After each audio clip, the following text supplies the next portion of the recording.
Tea கடை kitchen சொந்தங்களுக்கு வணக்கம். இன்னைக்கு ஞாயிற்றுக்கிழமை. இன்னைக்கு என்ன பண்ணலாம்னு சொல்லி யோசிச்சுட்டு இருக்கும்போது, ஏற்கனவே நம்மளுடைய சப்ஸ்கிரைபர்கள் கேட்டிருந்தாங்க, மீன் குழம்பு வச்சு காட்டுங்க அப்படின்ட்டு. சரி மீன் வாங்க போகலாம் அப்படின்னு சொல்லி நானும் அண்ணனும் மார்க்கெட்டுக்கு கிளம்பி போனோம். காலையிலே சீக்கிரம் போனதுனால மார்க்கெட் கொஞ்சம் காத்தாடிட்டு தான் இருந்தது. அங்கே இருந்த கடைகள்லேயே கூட்டம் இல்லாத ஒரு கடையாக செலக்ட் பண்ணி அங்கே போய் நின்று ஒவ்வொரு மீனாக தேடி பார்த்துக்கிட்டு இருந்தோம். உண்மையிலே எனக்கு எந்தெந்த மீன், அது என்ன பேருன்னு ஒன்றுமே தெரியாது. அண்ணன் தான் எல்லாம் விசாரிச்சுக்கிட்டு இருந்தார், ஒவ்வொன்றும் குளம் கோத்தனம் எல்லாத்தையும். மீன் கடைக்காரரும் சளைக்காம, இது நாகப்பட்டினத்துல வந்தது, இது தூத்துக்குடியிலேருந்து வந்ததுன்னு சொல்லி ஒன்னொன்னா விளக்கம் சொல்லிக்கிட்டு இருந்தாரு. கடைசியில கடைக்காரரோட சாய்ஸ்லயே குழம்பு வைக்கிற மாதிரி ஒரு மீன் கொடுங்கன்னு சொல்லி கேட்டுட்டோம். அவரு அயில மீன் இருக்கு வாங்கிட்டு போங்க, நல்லா சூப்பரா இருக்குன்னு சொல்லி அதில் ஒரு 1.5 கிலோ போட்டாரு. நாங்கள் 1 கிலோவுக்கு மட்டும் தனியாக வச்சு காட்டலாம்னு சொல்லி 2ஆ பிரிச்சிட்டோம். இப்போ 1 கிலோவுக்குரிய அந்த மீனை மட்டும் அவர் கட் பண்ணிட்டு இருக்கிறாரு. இந்த மாதிரி அயில மீன் நீங்கள் சாப்பிட்ருந்தீங்கன்னா மறக்காமல் நீங்களும் கமெண்ட்டில் சொல்லுங்கள், அதோட டேஸ்ட் எப்படி இருக்குதுன்னு. 1 கிலோவுக்கு தனியாக பிரித்ததில் 1 கிலோவுக்கு சரியாக 3 மீன் தான் இருந்தது. அந்த 3 மீனை மட்டும் ஒன்று போல் நல்லா க்ளீன் பண்ணி கொடுத்துட்டாரு. குழம்புல வைக்கிற மாதிரி நல்லா சைஸாக கட் பண்ணி கொடுக்க சொல்லிட்டோம். அதையும் அவரே வந்து பண்ணி கொடுத்துட்டாரு. கடைக்காரர் ஏற்கனவே க்ளீன் பண்ணாலும் வீட்டில் நம்ம மறுபடியும் க்ளீன் பண்ணணும். அது எப்படிங்கிறத வாங்க பார்ப்போம்.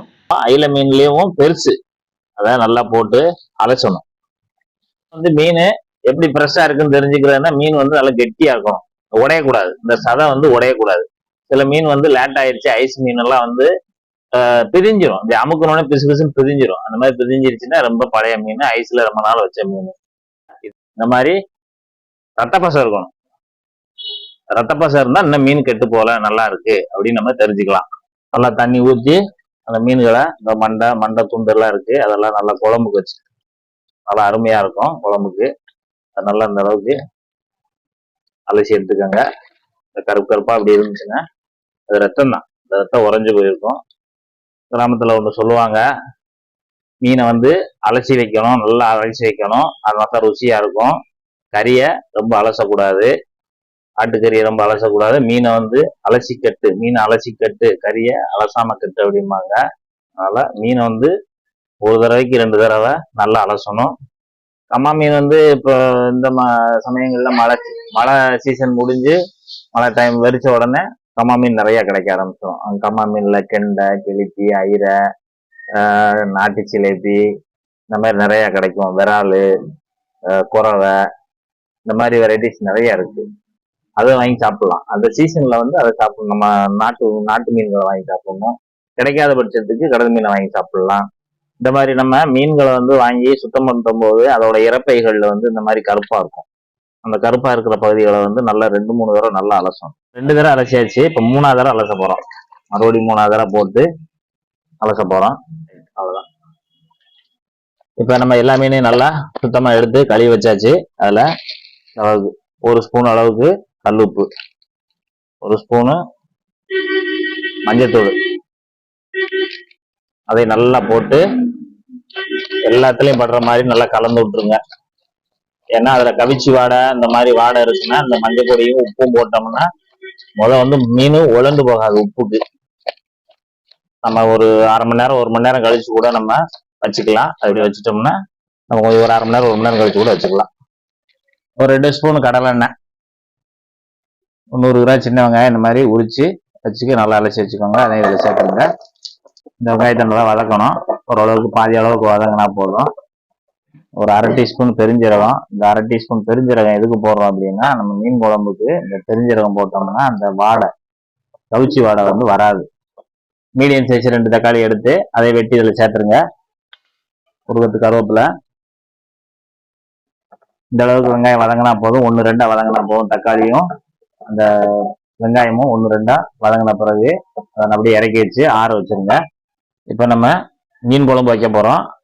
மீன் குழம்புக்கு 100 நல்லெண்ணெய் ஊற்றினா நல்ல டேஸ்ட்டாக இருக்கும். உங்கள்கிட்ட கடலை இருந்தால் கடலை எண்ணெய், என்ன யூஸ் பண்ணுறீங்களோ அந்த எண்ணெய் ஊற்றிக்கலாம். நல்லெண்ணெய் ஊற்றினா நல்லா ஸ்பெஷலாக நல்லா சூப்பராக இருக்கும். லேசாக சுடட்டும், மீடியமான ஃப்ளேம்லேயே இருக்கட்டும். எண்ணெய் சூடானோடனே 2 வெள்ளைப்பூடு, நல்லா கொஞ்சம் பெரிய பூடா அந்த அளவுக்கு பொடுசா வெட்டி எடுத்துக்கோங்க. உங்களுக்கு பிடிக்கும்னா வெள்ளைப்பூடு எடுத்து அதில் சேர்த்துருங்க, எண்ணெயில் சேர்த்துருங்க. அப்புறம் வந்து 50 வெங்காயத்தை அந்த மாதிரி பொடுசா வெட்டி வச்சுக்கோங்க, அதையும் இந்த எண்ணெயில் சேர்த்துருங்க. பச்சை மிளகா, ஒரு 3 பச்சை மிளகாய இந்த மாதிரி பொடிச்சு சேர்த்துக்கோங்க, கீரி சேர்த்துக்கோங்க. இல்லாட்டி ஒரு கருவேப்பிலை கொத்து 1, அதையும் போட்டு நல்லா வதக்கி விடுங்க. தக்காளி வெங்காயம் அந்த பெருஞ்சீரகமெல்லாம் வதக்கி வச்சிருக்கோம். அந்த வதக்கி வச்சிருக்க அந்த பேஸ்ட்டை இந்த அளவுக்கு அடித்து அதையும் இந்த வெங்காயத்தோட தவங்கிருச்சு. அந்த அளவுக்கு தவங்கினா போதும். இந்த அளவுக்கு வதங்கின பிறகு அதையும் இதில் சேர்த்துருங்க. அடுப்பு வந்து சூடு கம்மியாகவே இருக்கட்டும். ரொம்ப மறுபடியும் அந்த ஜாரை கழுவி தண்ணி இதில் சேர்த்துருங்க. நல்லா வதங்கட்டும், பச்சை வாசனை போகிற அளவுக்கு வதங்கட்டும். ஒரு 1/2 டீஸ்பூன் மஞ்சள் பொடி, காரத்துக்கு ஒரு 2 டீஸ்பூனு மிளகாப்பொடி, ஒரு 3 டீஸ்பூனு மல்லிப்பொடி, மிளகு பொடி ஒரு 1/4 டீஸ்பூனு, சீரகப்பொடி 1 டீஸ்பூனு. நம்ம மசாலாலாம் சேர்த்தாச்சு. அதையும் நல்லா அந்த கிரேவியோட பரட்டி விட்டுருங்க. அயில மீனுக்கு தான் இன்னைக்கு நம்ம ஒரு மீன் பொடி போடாமலே, கடையில் பாக்கெட் பொடி போடாமலே நம்ம வீட்லேயும் இருக்கிற பொடியை வச்சு எப்படி நம்ம ஒரு சூப்பரான ஒரு மீன் குழம்பு நல்லா கெட்டியாக நல்லா தயார் பண்ணலாம் அப்படின்றத நம்ம பார்த்துட்டு இருக்கோம். மசாலு மிக்ஸ் ஆயிடுச்சு. தேங்காய் நான் வந்து அம்மியில் தான் அரைச்சிருக்கேன். அதனால் அம்மியில் அரைச்ச தண்ணியை வந்து இதில் சேர்த்துருக்கேன். இந்த இடத்துல சேர்த்துருக்கேன். தேங்காய் ஒன்றும் சேர்க்கலை. தேங்காய் நான் பிறகு தான் சேர்ப்பேன். இதுக்கு தேவையான உப்பு 1 டீஸ்பூன் தான் இருக்கும். நம்ம ஏற்கனவே உப்பு போட்டு விரைவி வச்சுருக்கோம். அதனால் 1 டீஸ்பூன் போட்டிருக்கோம். அப்புறம் வந்து நம்ம அந்த மீன் போட்டுட்டு கடைசியாக தேவைன்னா போட்டுக்கலாம், இல்லைன்னா கரெக்டாக இருந்தால் அதே முடிச்சுக்கலாம். இந்த மாதிரி மசாலா நல்லா வெந்த உடனே இந்த எண்ணெய் பிரிஞ்சு இப்படி வரும். இந்த மாதிரி எண்ணெய் பிரிஞ்சு வந்த உடனே 1 கிலோ மீன் வாங்கியிருக்கேன். அந்த 1 கிலோ மீனுக்கு நான் வந்து புளி சேர்த்துருக்கேன். நீங்கள் கம்மியாக வாங்கினா அதில் கூட்டி குறைச்சி சேர்த்துக்கோங்க. மசாலாவும் அதேமாரி கூட்டி குறைச்சி சேர்த்துக்கோங்க. அந்த புளியை கரைச்சி வச்சுருக்கோம். அந்த தண்ணியை இதில் சேர்த்துருவோம். குழம்பு எப்பயுமே கொஞ்சம் திக்கா, ரொம்பையும் தண்ணியாக இல்லாமல் ரொம்பையும் கட்டியாக இல்லாமல் ஓரளவுக்கு திக்காக இருந்தால் தான் நல்லாயிருக்கும். ஊற்றி சாப்பிட்டு பரட்டி சாப்பிட்றதுக்கு நல்லாயிருக்கும். 2 கிண்ண அளவுக்கு இந்த மசாலாவுக்கு தேவையான அளவு 2 கிண்ண அளவுக்கு தண்ணி நான் ஊற்றிருக்கேன். நம்ம புளி தண்ணி ஊற்றி நல்லா அந்த அளவுக்கு நல்லா எண்ணெய் பிரிஞ்சு நல்லா கொதிக்கும் போது நல்லா ஒரு கிண்டி விட்டுட்டு தேங்காய் ஒரு துண்டு, மீடியமான சைஸில் ஒரு துண்டு நல்லா நாங்கள் அம்மியில் அரைச்சி வச்சுருக்கோம். நீங்கள் அம்மி இருந்தால் அம்மியிலே அரைச்சிக்கோங்க. அதையும் இந்த இடத்துல போட்டு நல்லா கலந்து விட்டுருங்க. இப்போ நம்ம மசாலு முக்கால்வாசி நல்லா ரெடி ஆயிடுச்சு. இந்த முக்கால்வாசி ரெடி ஆகும்போது நம்ம மஞ்சளும் தடவி வச்சுருக்கோம். அதை அப்படியே எடுத்து ஒன்று ஒன்றா அந்த குழம்புல இறக்கிடுங்க. அடுப்பை ரொம்ப லோ ஃப்ளேமில் வச்சுருங்க. நல்லா இந்த துண்டுகளை குழம்புல நல்லா முங்குற மாதிரி நல்லா போட்டு அமுத்தி விட்டுருங்க. ரொம்ப சிம்மில் தான் இருக்கணும். ரொம்ப கீட்டை ஏற்றிடக்கூடாது. அதுவாக கலைக்காம அதுவாக நல்ல ஒரு 5 நிமிஷம் ஆயிடுச்சுன்னா தன்னால் வேக ஆரம்பிச்சிடும். மூடி போட வேண்டாம். மூடி போட்டாலும் போட்டுக்கலாம், மூடி போடாமலும் அப்படின்னு ஓப்பன்லேயே கூட வேக விடுங்க. நம்ம போட்ட உப்பு மசாலா எல்லாம் கரெக்டாக இருக்குது. அடுத்து எதுவும் சேர்க்க தேவையில்லை. பெரிய கரண்டியை போட்டு கிளச்சிடப்படாது. மீன் வந்து உடைய ஆரம்பிச்சிடும்.